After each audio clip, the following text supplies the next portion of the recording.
Hi, Chris here. In this series of videos, we'll go over how you can start using Plainsong Chant in your worship.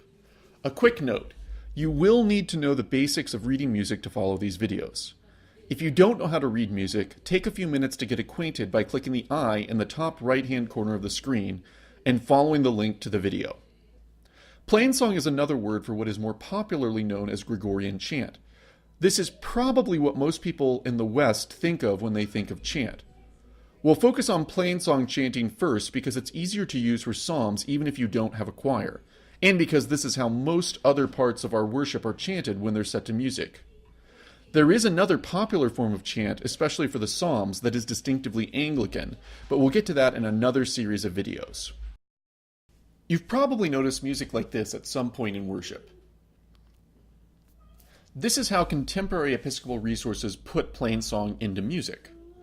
There is an older distinctive way of notating Plainsong, but you can look that up on your own once you're used to chanting it the way it's written in Episcopal resources. These notes will probably look a little bit like quarter notes without stems and whole notes. Notation for Plainsong is actually easier to read than standard musical notation because there are only two note values, short, black notes, and long, white notes, which are about double as long as short notes. I say about because there is no set meter for Plainsong chant. It's meant to mimic the patterns of intentional speech, so while you should strive for a consistent rhythm, you don't want it to sound mechanical. A single unslurred note corresponds to a single sung syllable. La. Similarly, multiple notes slurred together correspond to a single syllable as well. La. And this includes multiple notes, more than two, that are slurred together. They're all sung to a single syllable. La. So, all together with words, this line of chant sounds like this. Alleluia, forever. And that's it for the most part when it comes to reading Plainsong chant notation. Now let's pay special attention to psalm tones. If you're using the Episcopal Church's Plainsong Psalter, you'll notice each psalm has a specific tone attached to it. Throughout these videos, I'll be using Psalm 27 on pages 48 through 50 of the Plainsong Psalter and Psalm Tone 8 as an example. Each tone covers the length of a single psalm verse and is repeated for each subsequent verse. A psalm tone has 5 parts. First is the intonation, which is sung to the first 2 syllables of the verse. These first 2 syllables may be 2 single-syllable words or 2 syllables of a single word. La, la, though, when, therefore. You'll then see what looks like a long rectangle. This is called the first reciting note, and it's just shorthand for a repeated series of the same short notes.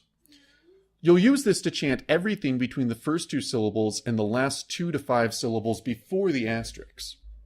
That's right, the asterisk is not really there to offer a place to break in responsive psalm readings, but instead is there to show the break between the first and second parts of the psalm tone when singing. La la la la, or me should encamp a. The third part of the psalm tone is the mediant cadence. This is comprised of 1 to 3 preparatory syllables and 1 or 2 accented syllables. La la la, 'gainst me, seek my face.